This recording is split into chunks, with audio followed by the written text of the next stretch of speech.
ছেলেরা প্রেম করতে করতে প্রেমের সেঞ্চুরি করে ফেলছে। কয়টা ছেলে ভালো আছে বুকে হাত দেখুন। মোবাইল খুঁজলি 32টা মেয়ের নাম্বার বলো। কে তুই যুবক মানুষ, তোর মোবাইলে 32টা মেয়ের নাম্বার, তার কারণটা কি? হ্যাঁ, আত্মীয় স্বজন তো মেয়ে আসালের নাম কে, নাম্বার কে, ওগুলি দিশে পাইনি আমরা। হ্যাঁ, বউকে খালা বুবু ভাবি কম একটু পরে, মানে ওই যে কার জানি কথা, মানে জামাই বিয়ে করছে, পরের দিন ব্যাপার দাঁড়াচ্ছে শ্বশুর শাশুড়ি, মানে শাশুড়ি ফুবু শাশুড়ি খালু মানে ফুবু শাশুড়ি নানি শাশুড়ি ব্যাপার দাঁড়াইছে, জামাই এক মুহূর্তে সালাম করতেছে। আগেকার নিয়ম আসলে না, বউ যা করছে কি এক নানির পাশে যা দাঁড়াইছে, উনি আমুদে সালাম করতে করতে বউকে সালাম করে ফেলেছে। তখন বউ বলতেছে নানিকেও সালাম দিলে, ফুবুকে দিলে, আমাকেও দিলে, বাদ তো মানে এক বুড়ি কোপ।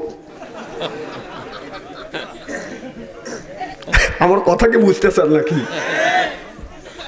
আমার ভাইয়েরা আমার ভালো করে লক্ষ্য করে শুনুন, এ যুবক, যেই যুবকটা প্রেম আর ভালোবাসা, যেই যুবকটা বাদান আপনার মেয়েদের সাথে কোনোদিন জেনা ব্যভিচার করে নাই, ওই দিন ওই যুবকটা হবে নবীর জান, আপনার জান্নাতের মধ্যে বাদান বিয়ের বরযাত্রী হবে। এখন হিসাব করে দেখেন, আত্মায় হাত দিয়ে দেখেন, আমরা কি ওই দিন বরযাত্রী হইতে পারবো? এই ফ্যাক ফ্যাক করিস কে রে, এই চুপ থাক।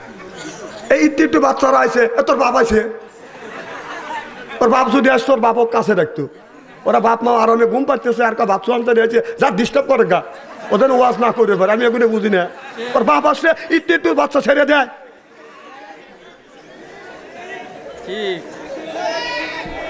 না, আমি বলছি যে একটা কথা অকাজে কথা বলবো না, সব কোরআন হাদিস বর্তমান প্রেক্ষাপট মিলে কথা বলবো। হয় দাবাত দিয়েন পুনরায়, না হয় না দিয়ে। কত ঠেকা আমার পরে নয়, বাংলাদেশে বাচ্চা অন্তরে দাবাতের কম নাই কে দেবো দাওয়াত। মার হবা কম আমার ভাইয়ের আমার বন্ধুগণ, আমার ভালো করে লক্ষ্য করে শুনুন, একটা যুবকের সবচাইতে বড় সম্পদ হলো বাদান সতীত্ব সম্পদ। টাকা যদি হারিয়ে যায় টাকা পাওয়া যায়, এরপরে সার্টিফিকেট যদি হারিয়ে যায় সেটাও বাদান পাওয়া যায়, দলিল হারিয়ে গেলে সেটাও পাওয়া যাবে। কোনো যুবক যুবতী বাদান চরিত্র নামে সার্টিফিকেট একটা বারের জন্য যদি বাদান হারিয়ে ফেলে, জীবন বাদান খুঁজিয়া বাদান কান্দে কাইতে চরিত্র নামে বাদান সার্টিফিকেট ফেরত পাবে না।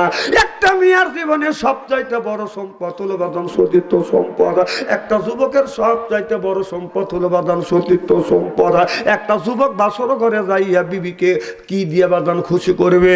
বাসর ঘরে যা বলবে, বিবি রে তুমি আমার স্ত্রী, আমি হইলাম তোমার স্বামী। এ বিবি, বাসর ঘরে তোমাকে আমি কি দিয়ে খুশি করব? বিবি রে খুশি করবার মতো কোনো জিনিস নাই। এ বিবি, আমার 21 বছরের জিন্দিগিতে আমার চরিত্রটা ধরে রাখছি, আমার মানিজ্জত ধরে রাখছি, এই মানিজ্জত তোমাকে বাসর ঘরে আমি তোমাকে তোমার কাছে অর্পণ করলাম। একটা মেয়ে বাসর ঘরে যায় স্বামীকে কি দিয়ে সন্তুষ্ট করবে, খুশি করবে? বাসর ঘরে যাইয়া বিবি বলবে, স্বামী রে আমার 18 বছরের জিন্দিগি, আমার যৌবনটাকে আমি ধরে রাখছি, আমার সতীত্বটাকে আমি নষ্ট করি নাই। স্বামী, আমি তোমাকে কি দিয়ে খুশি করবো? বাসর ঘরে আমি আমার সতীত্ব তোমার হাতে আমি অর্পণ করিয়ে দিলাম, আমার মান সম্মান আজ থেকে তোমার হাতে আমি দিয়ে দিলাম, আমার ইজ্জত আমি নষ্ট হতে দেই নাই, আমার মান সম্মান আমি নষ্ট হতে দিইনি, আমার মান সম্মান সব আপনার খাতে আমি সুবর্দন করিয়ে দিলাম। একটা যুবক, একটা যুবতী এই কথা বাসর ঘরে যা বলবে, আপনি যদি বাসর ঘরে স্বামীকে যেই জিনিসটা উপহার দিবেন সেটা যদি আগেই নষ্ট করেন, কিয়ামতের ময়দানে সেইটা যদি আপনি আগেই নষ্ট করেন, বাসর ঘরে আপনার স্বামীকে কি দিবেন? আল্লাহর আদালতে আমলনামা যখন আল্লাহর নবী যখন আপনার বিচারের দাঁড়াইবে, আল্লাহ হাকিম হবে, আমার নবী বিচার, আমার নবী হবে উকিল, আর আমরা হব বাদান আসামি। আল্লাহ বিচার করবে বি আহকামিল হাকিমি, উত্তম বিচারককে। আল্লাহ এমন ন্যায় দুনিয়ায় বিচার করিবে, ওই বিচার শুনে প্রত্যেকটা মানুষ বাজান সন্তুষ্ট হবে। দোজকে দিলেও লোকটা বলবে আল্লাহ তোমার বিচারটা সন্তুষ্টমূলক হয়েছে, জান্নাতে দিলেও মানুষ বলবে আল্লাহ তোমার বিচারটা সন্তুষ্টমূলক হয়েছে। আল্লাহ কারো পক্ষ নিয়ে বাদান কোনোদিন বিচার করিবে না।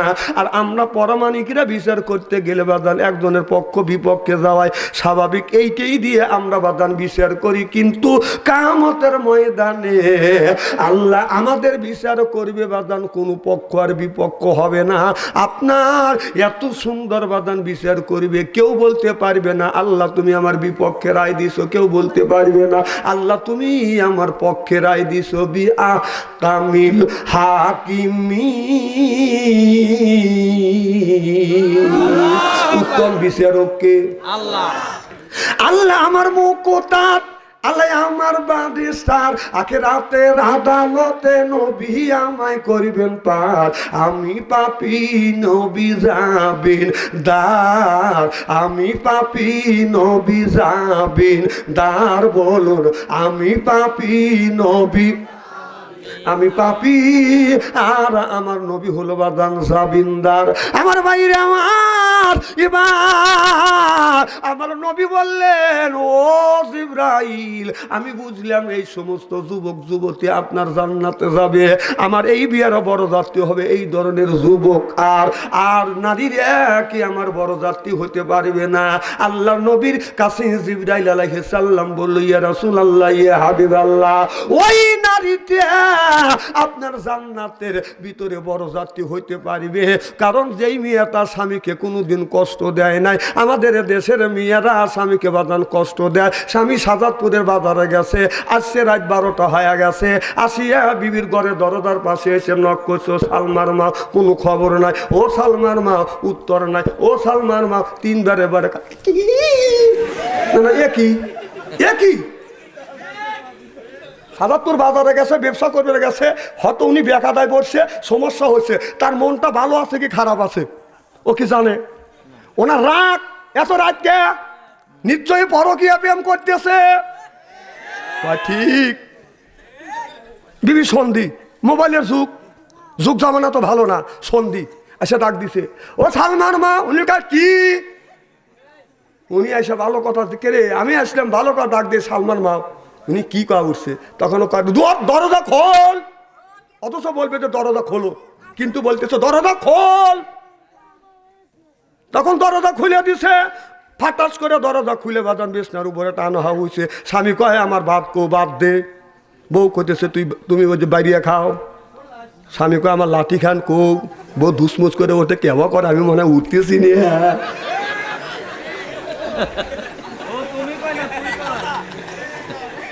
তো তোমার আগে তো আমি করছি, তোমার মন কোনে আসিল, আমি এটা বলি নেই। তুই ক, তুমি ক, বাদ দে তুই ক, সে কথা কি বলি নেই, কি কোন বলি নেই। তুমি শোনো নাই কোনে গেছিলে, ও কোনে গেছিল আমি জানি না। বাদ বউ আছে এই জন্যই তো বাদ বোন, যাও যাও বাদ যাও, কম পারো না। মার হবে একটু জোর কর। ও আজকে খুব খারাপ লাগতেছে নাকি? নারায়ণ তাকবীর। এইভাবে যদি আমি সারা রাত ওয়াজ করি, একটা লোকও যাবে না, একটা লোকের চোখের পাতা বন্ধ হবে না। রাত 11টার সময় আমি যখন মাহফিলে উঠছি, তারপরে আপনাদের মুখে দেখছি হাসি, আমি অন্তর থেকে দোয়া করি আল্লাহ যেন করে জান্নাতবাসী। জোরকান আমি। আমার ভাইরা, আমার মুসলমান ভাইরা, জিবরাইল আলাইহিস সালামকে আমার নবী জিজ্ঞেস করলেন, জিবরাইল মরিয়ম যদি আমার বিবি হয়, এই বিয়েটা পড়াইবে কে? এবার কে বিয়ে পড়াবে, উকিল হবে কে? না আমার ভাইরা, আমার মাঝখান থেকে বাদান 2-3 জন লোক থাকে, বাদান সোনার লোক থাকে। এবার জিবরাইল আলাইহিস সালাম বলল বিয়ে পড়াইবে আল্লাহ স্বয়ং, বিয়ে করাইবে, আর তাদের উকিল হব আমরা 4 জন ফেরেশতা, হযরত জিবরাইল, মিকাইল, আজরাইল। আপনার এই 4টা যে ফেরেশতা আছে, এই 4টা ফেরেশতা বাদান আপনার থাকবে। সুবহানাল্লাহ বাদান বললেন না। মরিয়ম এই দুনিয়া বিয়ে হওয়ার আগে বাদান একটা সন্তান হয়েছে। আপনারা বলুন মরিয়মের ছেলের নাম হলো হযরতে ঈসা আলাইহিস সালাম, আর ঈসা আলাইহিস সালামের বাবার নাম কি আছে? বাবা বিহীন আল্লাহ মানুষকে সৃষ্টি করছে, আদম আলাইহিস সালামের মাও নাই বাবাও নাই, এরপরে হাওয়া আলাইহিস সালামের বাদান মাও নাই বাবাও নাই। আদম আলাইহিস সালামকে আল্লাহ যখন সৃষ্টি করলেন, ইন্নী জাইলুম ফিল আরদি খলিফা, ফেরেশতা বলল, এ ফেরেশতা, ইন্নী জাইলুন ফিল আরদি খলিফা, আমি প্রতিনিধি তৈরি করতে চাই। ফেরেশতারা বলল, আল্লাহ প্রতিনিধি তুমি কেন তৈরি করবে? আল্লাহ বলে, ওয়ালা ইবাদিল্লাহি সলিহিন, আমার দাসত্ব আর আমার গোলামি আমার বন্দেগী করবার জন্য। ফেরেশতারা বলল, আল্লাহ সর্বপ্রথম জিন জাতি তৈরি করেছিলে, এই জিন জাতি দুনিয়ার বুকে লয়তানি শয়তানি চুরি ডাকাতি বদমাইশি সবলকারী সন্ত্রাসী জোরদার মুল্লুক তার পালকি যার বউ তার এমন একটা অসভ্য সমাজ তৈরি করেছিল। আল্লাহ এই জিন জাতিকে তুমি পাঠাইও না, তোমার যত আর জিন জাতিকে তুমি দুনিয়ায় পাঠাইছাও তারা লয়তানি শয়তানি করছে, আবার মানুষ বানাইবে, এই মানুষকে তুমি বানাইও না। কিসের জন্য বানাইবে? আল্লাহ বললেন, ওয়ালা ইবাদিল্লাহি সলিহিন, আমার ইবাদত করবার জন্য। ফেরেশতারা বলল, আল্লাহ এই মানুষকে পাঠাইও না, তোমার যত ইবাদত বন্দেগী আছে সব ইবাদত বন্দেগী আমরা করব। আল্লাহ বললেন, ইন্নী আলামু মা লা তা'লামুন। ফেরেশতা নিশ্চয়ই আমি আল্লাহ জানি তোমরা তা জানো না। ও ফেরেশতা আমি যা জানি তোমরা তা জানো না। এবার আদম আলাইহিস সালামকে বানানোর পরে আল্লাহ বললেন, আদম তুমি জান্নাতের মধ্যে যাও, যেখানে খুশি সেখানে যাও, যাহাই খুশি তাহাই খাও। আদম আলাইহিস সালাম বিশাল জান্নাতের মধ্যে, আদম মানুষ হলো বাদান একজন, আর কোনো কিছুই নাই। যেই জায়গা যায় আদমের মনটা ভালো লাগে না, যেখানে যায় আদমের মন ভালো লাগে না, সব কিছু আছে আদমের মনের মধ্যে, কিসের জন্য আবার দুনিয়ার কোনো মানুষ জানলো না। ইন্নাল্লাহা আলিমুম বিজাতিস সুদূর, সব মাখলুকের মনের খবর কে জানে? আল্লাহ জানবার পরে আদম আলাইহিস সালামের মনের মধ্যে কিসের যেন অভাব আল্লাহ বুঝতে পারলেন, একটা বড় অভাব। আল্লাহ বোঝার সাথে সাথে আদম নবীর চোখে বাদান তন্ডা দিয়ে দিলেন, আর আদমের এই বাম পাশের বাদান আপনার এই বুকটা বাদান অপারেশন করিয়া বাম পাশের একটা বাঁকা হাড় বাদান বের করে আনলেন। দেখেন আপনার ডান পাশে যে কয়টা হাড় আছে তার সাথে একটা হাড় বাম পাশে বাদান কম আছে।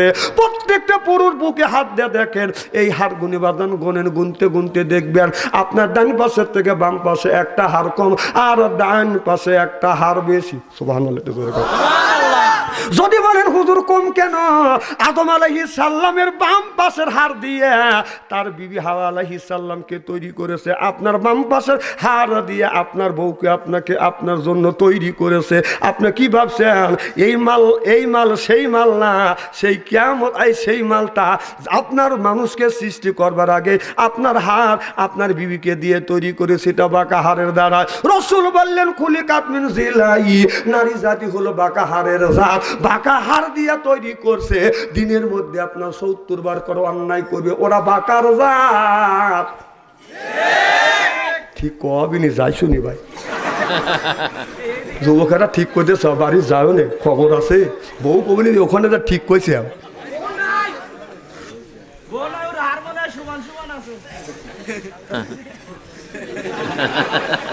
খুব খারাপ লাগতেছে আপনাদের মনে হয়, তাই না? আচ্ছা আপনারা খালি হাসেন, আমি দিশে পাচ্ছি না। আমি আল্লামা দেলার হোসেন সাইদের সাথে জীবনে 2টা মাহফিল করছি। না না চলে নাই, আমি থামা দিছি কেউ আস কয় চলুক, দেন দমও ভালো দেন, এরা আমাকে মারিয়ে ফেলবে। আমি আল্লামা সাইদির সাথে 2টা মাহফিল করছি জীবনে। কয়টা? উনি স্টেজে উঠে আমার চেহারা দেখে খালি মুচকি মুচকি হাসি দিচ্ছে। আমি বললাম, হুজুর হাসেন কেন? বাবা তোমার চেহারা হলে হাসির চেহারা। এই দেখেন আমি আপনাদের কাছে কথা বলা লাগে না, তাকালেই হাসে, দেখছেন না? তাহলে হাসির চেহারা হলে আমি এখন কি করবো? কর অনেক বক্তা বদনাম করে যে বাদশা আনসারি হাস। আসলে কি আমি হাসার উদ্যানে কোনো কথা বলি নাকি? আমি যে কথাগুলি বলি এই কথা যদি তুমি বলো, এই মানুষ রাগ করে উঠে চলে যাবে। আর আমার কথা মানুষ হাসে, তার মানে হলো আমার কথার মধ্যে আল্লাহ একটা রহমত বরকত রস দিছে। সুবহানাল্লাহ, একটা জোরে কর। আর তোর কথা তোর বই তো দেখতে পারে না, কথা কয় না। আমি না কথা ইস্তেরি করে থুয়ে দেবো আজকে।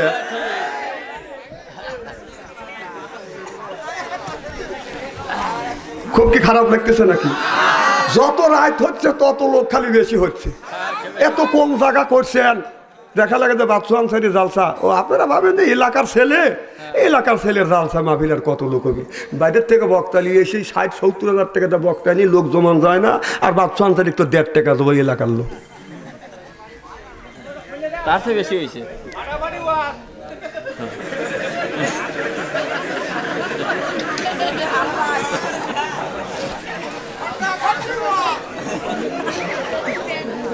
ওর কথা তো ভালো লাগলো, তোমার কথা গন্ধ বাড়াইছি।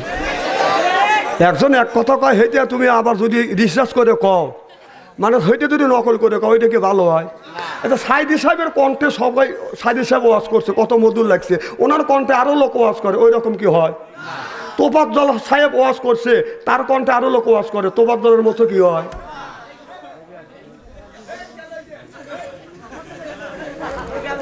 আচ্ছা, একটা লোকের জরুরত থাকতেই পারে, তাই না? যাক, আমি কি সব সময় সব মানুষের তারাই, ওই যারা মোবাইল ঘাটে আর তাকে মুখী করে, ওগুলো দেখলেই আমি দিছে ভাই যে এখন যাবে ও, আর এ তো তা করে নাকি, এ খুব ভালো চ্যাংটা তো। হ্যাঁ, মুরব্বী মানুষ, আর জীবনে প্রেম টেম নাকি, তবে 10টার কম না।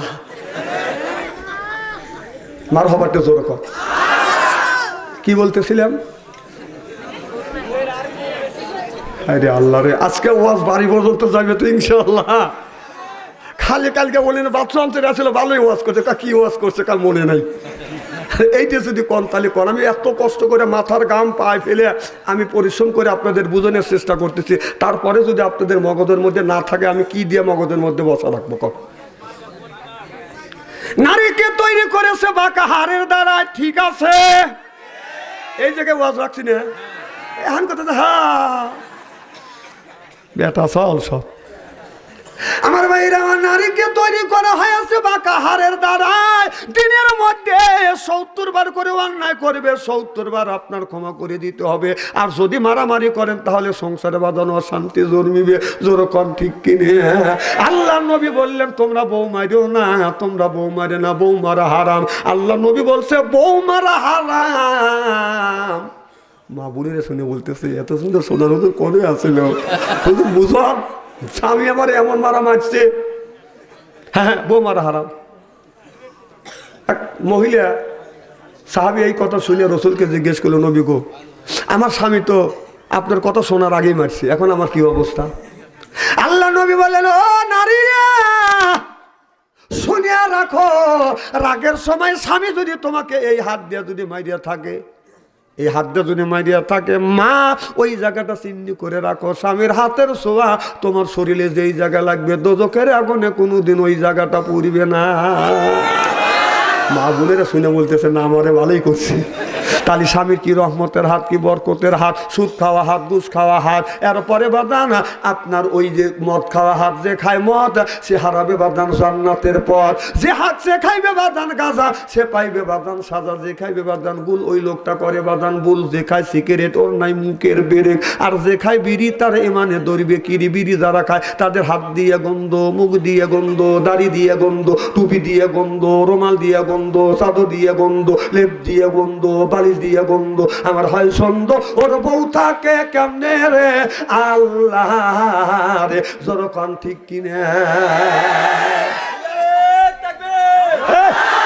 এখানে থাকবি তোর জায়গা এ তোল তো বাজার করতে, দুঃখের কথা থাকবি থাকবি তাহলে কোন জায়গা তাও তো বলছে না।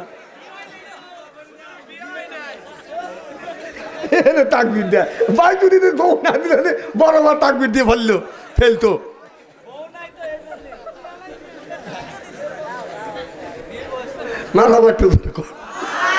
এই জায়গা মানুষ তাকবির দেয়, বিড়ি খাওয়া হাত, বিড়ি খালি ওর মুখ দিয়ে গন্ধ, এইটা শুনে ও লিল্লাহে তাকবির দিচ্ছে। কম আরে মানুষ দেখছে এইরকম মানুষ দেয়নি, এখানে লিল্লাহে তাকবিরে থাকা। হ্যাঁ, এখানে নাউজুবিল্লাহর কথা, নাউজুবিল্লাহ একটু তোর কর, আস্তাগফিরুল্লাহ কর, ইন্নালিল্লাহ বলে, এখানে বলবে আস্তাগফিরুল্লাহ, ইন্নালিল্লাহ, নাউজুবিল্লাহ, ও দিতেছে লিল্লাহে তাকবীর। ও মনে হয় বিড়ি খায় না। না, বিয়ের বয়স, ওর হাত চেক করে দেখো, ওর হাতে আপনার বিড়ির ছ্যাক আছে। আমার ভাইয়ের আমার ভালো করে লক্ষ্য করে শুনুন, বিড়ি খাইয়ে বিবির মুখের কাছে যখন মুখ লেয় বাদান মুখটা স্বামী বলতো বাদান মুখ গুড়ায়, স্বামী বলে বিবিরে আমি তোমার মুখের কাছে মুখ লেই তুমি মুখটা গুড়াও কেন? বিবি বলে স্বামী রে শরম করে লজ্জাও করে, এই মাত্র টাটকা বিড়ি খায়া আমার মুখের সাথে মুখ লাগাইছে, তোর পাশার চাইতে তোর মুখের গন্ধ বেশি। না বিড়ি খাবো কষ্ট দাও, বিরাজ করতে পারো না? হ্যাঁ বিড়ি খায় খায় সেই বিড়ি আবার টয়লেটে যাও খায়। একদিন এই রাস্তার পাশে টয়লেট হাইটে যাচ্ছি, যে কে জানে ওখানে এভাবে করতেছে, আমি কোনো ফোসফোস করে কি বেজির মতো, আমি টাকা দেখে যে বিড়ির দুমো গোলা বের হচ্ছে, কম ঘটনা ওই জায়গায় ঘটতেছে, মানে বিড়ি ছোট হয়েছে এরকম টান দিচ্ছে। আবার ইদানিং দেখছি যারা পান খায় 70% লোক আমি স্টোর দিয়ে দেখছি টয়লেটে যা পান খায় আর টয়লেট করে। আর তাই যদি না হয় টয়লেটের মধ্যে পিক পাই, তার কারণটা কি? হ্যাঁ আমি চিন্তা করলাম কে এই কাজ করে কেনা, আমি তালে রইলাম। দেখে যে একদিন এক বুড়ো টয়লেট থেকে বের হচ্ছে, দেখে মুখ লড়তেছে, কম কোনে গেছিলে কয় টয়লেটে, কম মুখ লড়ে হুজুর পান খাইলেন, কম ওই জায়গা পান খায় আর টয়লেট করলেন, তাহলে বোঝা গেল এই কাম তোমরাই করো, এই মুহূর্তে পান খাওয়ার ওই মুহূর্তে ডেলিভারি করো। সি সি সি সি না না, আমার কথা হলো যে খবির জায়গা যায় জায়েজ জিনিস তোমার খাওয়া লাগবে, তার মানে হ্যাঁ তাহলে খবির জায়গা যায় আর টয়লেটে যা যদি পান জায়েজ মনে করে খাও, তাহলে পানের একটু বড়া বোটা নিয়ে গু একটু বড়া শুন মনে করে খাও। না না তুমি যদি খাইতে পারো বাচ্চা ছেড়ে বলতে পারো না। এবার কথা কি খারাপ করতেছি? আমার কথা যুক্তি আছে না নাই? ঠিক কিনা বলো?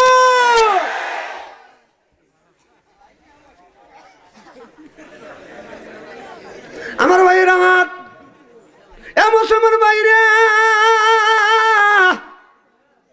আল্লাহর হাবিবের বিম্মতেরা ভালো করে লক্ষ্য করে শুনুন, ও বাজান বিবির সাথে সুন্দর ব্যবহার করা লাগবে, বিবির মনে বাজান আঘাত দেওয়া যাবে না, কষ্ট দেওয়া যাবে না। আমি মা বোনদের বলবো মা স্বামীর সাথে আপনি সুন্দর ব্যবহার করবেন, স্বামীর মনে যদি কষ্ট যদি আপনারা না দেন, যেদিন আল্লাহর নবী আখিরি জামানার পয়গম্বর মুহাম্মদ রাসূলুল্লাহ হযরত আপনার মরিয়মের সাথে যেদিন বিয়ে হবে, আপনি স্বামীর সাথে সুন্দর ব্যবহার করলে ওই বিয়ের বড় যাত্রা আপনি হইতে পারিবেন। চিল্লাকান আল্লাহু আকবার।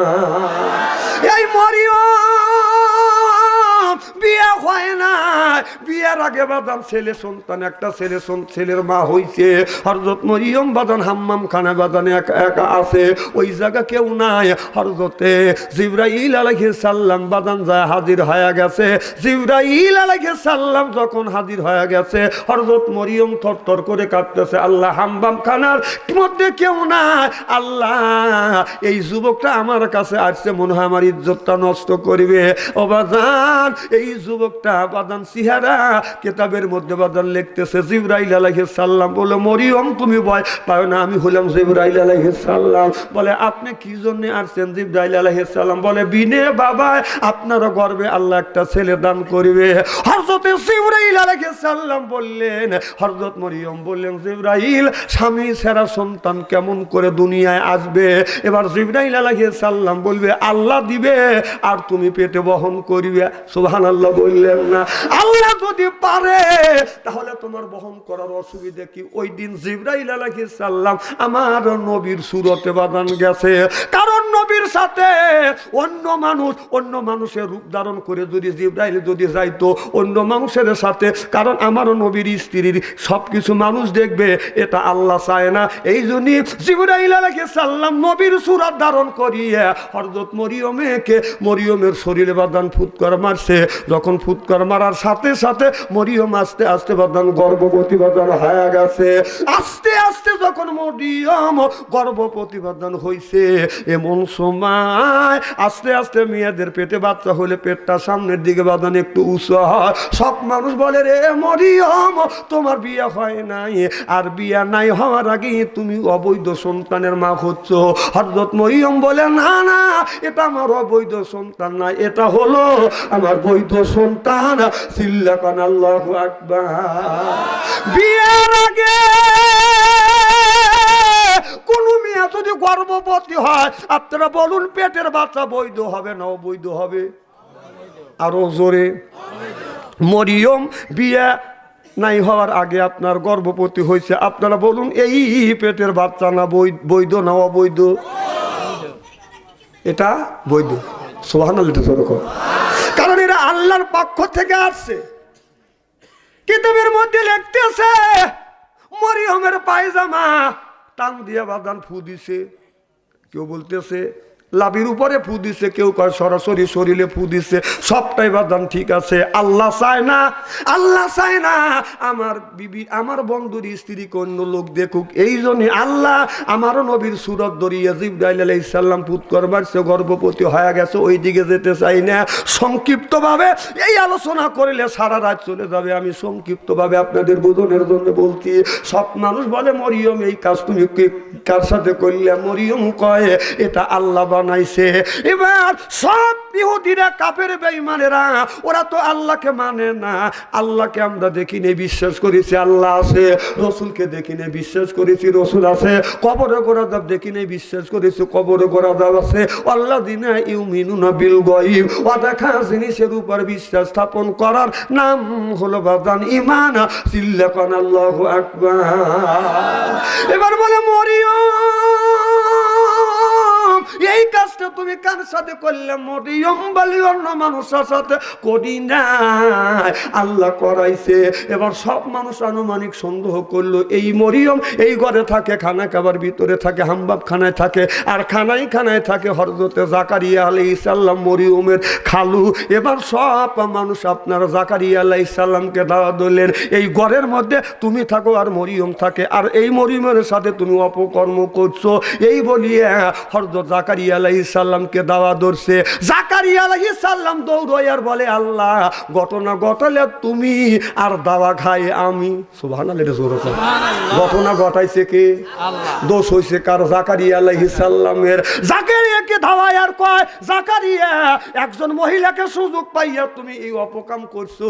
এই বলে জাকারিয়া আলাইহিস সালামকে দাওয়ায় জাকারিয়া আলাইহিস সালাম দৌড়ায় আর বলে আল্লাহ ঘটনা ঘটালে তুমি আর দাওয়া খাইলাম আমি। দৌড়তে দৌড়তে দৌড়তে দৌড়তে ওরা তো পিস বাদান গেছে।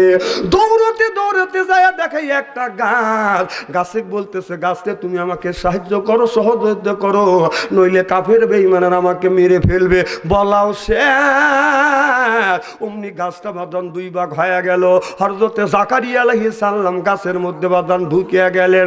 ঢুকে গেছে কিন্তু বাদান তার জুব্বা মোবারকটা বাদান একটু কানি বাদান বের হয়ে আছে। এবার কাফের বেঈমানরা লক্ষ্য করে দেখলো গাছের কাছে আসছে আর জাকারিয়া আলাইহিস সালাম নাই, হাওয়া হয়ে গেছে। কই গেল জাকারিয়া আলাইহিস সালাম? ও বাদান তারা তো চিন্তা করতেছে পূর্ব দিকে তাকায়, পশ্চিম দিকে তাকায়, উত্তর দক্ষিণ দিকে তাকায়, কিন্তু জাকারিয়া নবীকে পায় না। এই মাত্র দাওয়াইলাম আমরা পিস আসতেছি, গাছের কাছে এসে হাওয়া হয়ে গেল। কই গেল? এদিক তাকান। চেহারা একবারে খারাপ নাকি? আমাকে ওয়াজে তুলে দিয়ে কিভাবে ওই বিলে দেখো যুবক কারে দেখো, ওই যে মোটা যুবক আছে।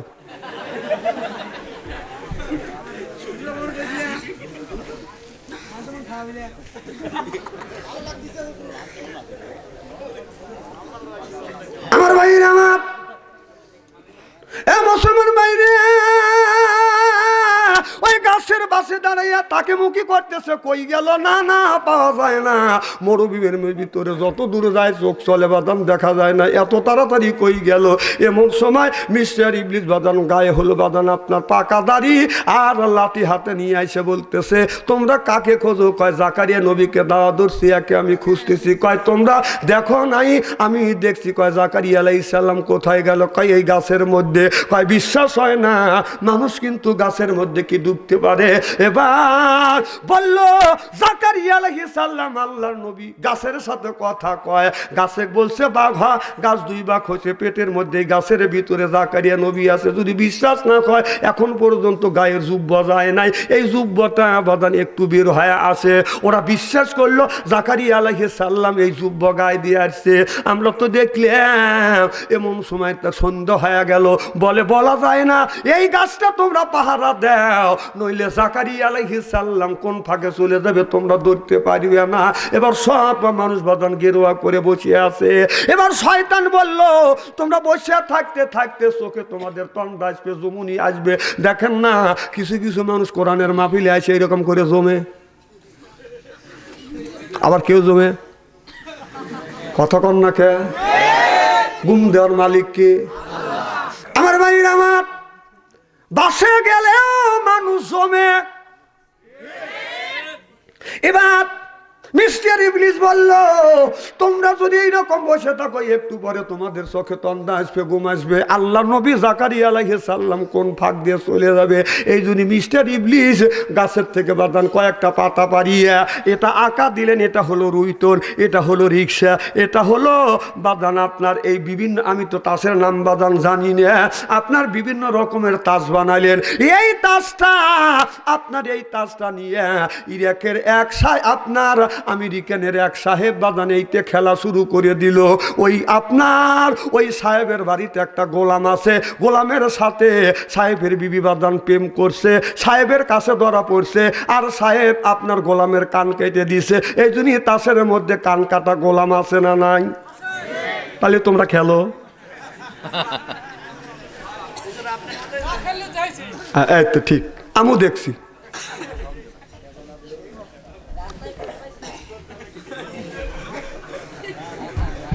হ্যাঁ, তুমি আবার কর, তোমাকে মানুষ ভালো কবি নি, তোর হাতে তো কোনো মেয়েই বিয়ে দিবে না। আচ্ছা, ওয়াজ কি খুব খারাপ লাগতেছে নাকি?